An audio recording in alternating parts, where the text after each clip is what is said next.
না, স্লো তো খেলে নাই। টেস্ট ক্রিকেট যেভাবে আসলে খেলতে হয় আমি মনে করি যে আমরা ওইভাবেই খেলছি। যেহেতু বৃষ্টিটা তো আমাদের কন্ট্রোলের মধ্যে নাই।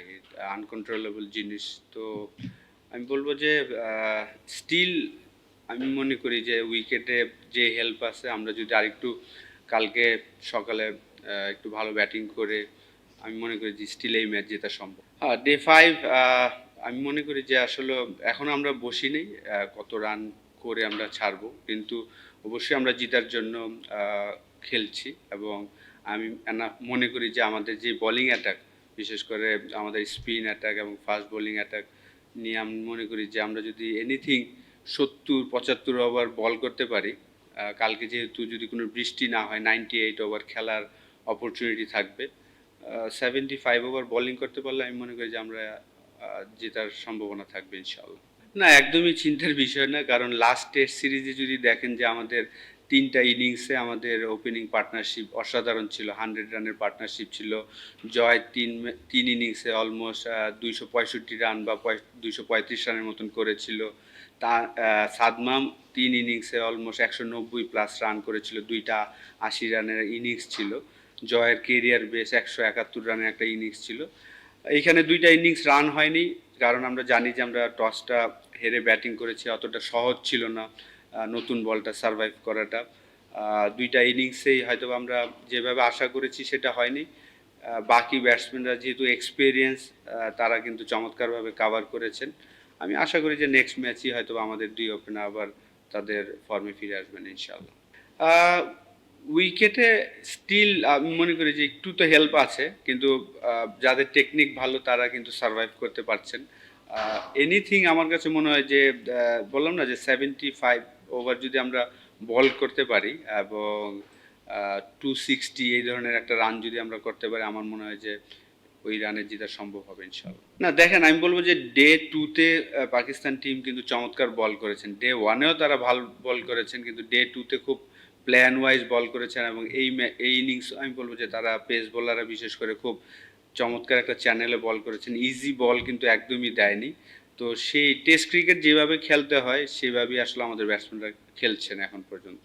এটা তো আসলে সিলেক্টররা ভালো বলতে পারবেন এবং অ্যাজ এ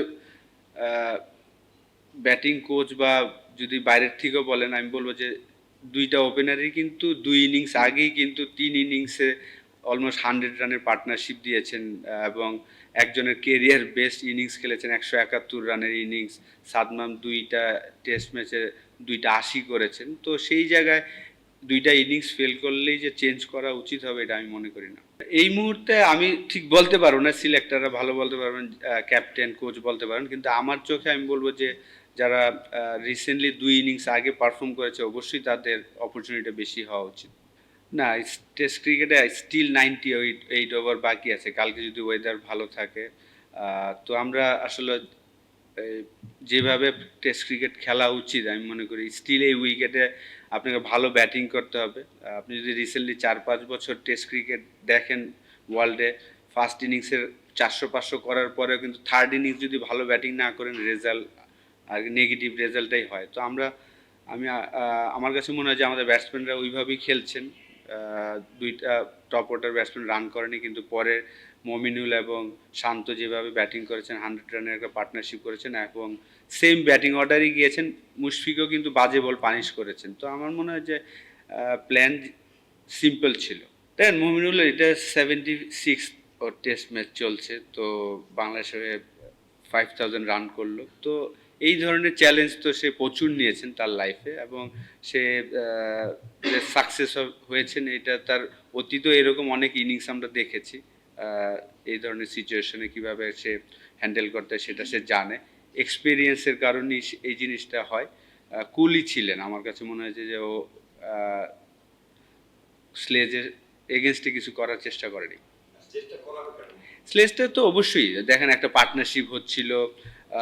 পাকিস্তান টিমও কিন্তু তারা চাচ্ছিলেন যেন কুইক উইকেট নেওয়ার জন্য। সেই কারণেই স্লেজটা করা হয়। সাকসেসফুল তো অবশ্যই। আপনার ও শুরুতে নাম্বার 3 তে যদিও তার ডেবু হয়েছিল নাম্বার 4, আমি নাম্বার 3 তে ছিলাম তার ডেবু ম্যাচে। তারপরে মাঝখানে অনেকটা সময় নাম্বার 3 খেলেছেন। পরে আবার 4 এ খেলেছেন। এখন আবার নাম্বার 3 তে খেলছেন। তো আমি বলবো যে আমাদের টেস্ট টিমটা আমি সবসময়, যদিও আমি জয়েন করেছি নভেম্বরে, এবং আমি বলবো যে টেস্ট টিমটা খুব এক্সপিরিয়েন্স, বিশেষ করে ব্যাটসম্যানরা খুবই এক্সপিরিয়েন্স, এবং যেভাবে আসলে টেস্ট ক্রিকেট খেলতে হয় আলহামদুলিল্লাহ তারা ওই দায়িত্বটা নিয়ে খেলছেন। সিচুয়েশন ডিমান্ড যেটা হচ্ছে সেইভাবে খেলার চেষ্টা করছেন, ভালো হচ্ছে আলহামদুলিল্লাহ। অবশ্যই দেখেন লাস্ট 5টা ইনিংস যদি দেখেন, 2টা 80, একটা 90, একটা 60, আজকে 56। তো আলহামদুলিল্লাহ যে এভরি ইনিংসেই সে কন্ট্রিবিউট করছেন। আহ, এখন সেকেন্ড পার্সন মুশফিকের পরে যে 100তম টেস্ট খেলার খুব কাছে একজন আছেন, যদিও 24টা ম্যাচ বাকি আছে। তো অবশ্যই আমি মনে করি যে বাংলাদেশের হয়ে সেকেন্ড পার্সন হবেন যে 100তম টেস্ট খেলবেন, এইটাই আশা করছি। এবং যেভাবে সে কন্ট্রিবিউট করে যাচ্ছেন এটা আহ, ধারাবাহিক থাকবে।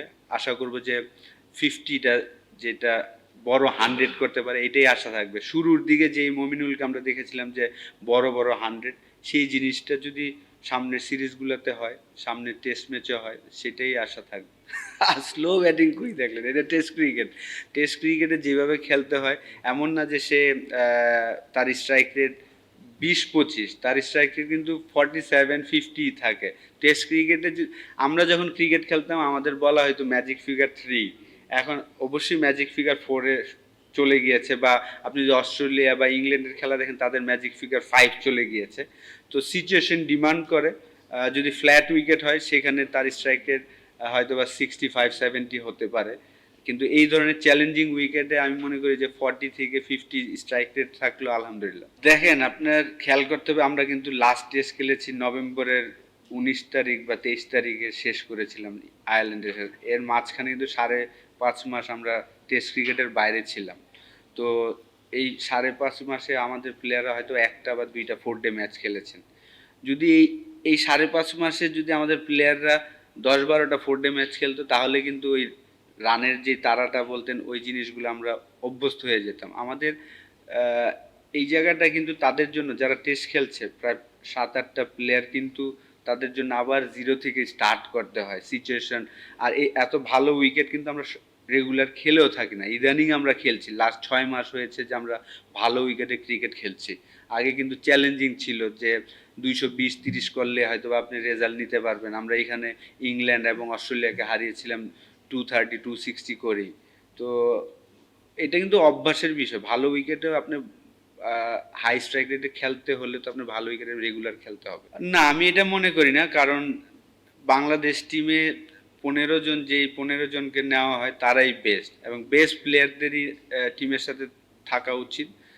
যে কোনো, যেহেতু আপনারা জানেন যে এখন ইনজুর্ড হলে রিপ্লেস টু রিপ্লেস লাগে, সেই কারণে আমি মনে করি যে বেস্ট 15 জন সিলেক্টররা সিলেক্ট করবে, এটাই আশা করি।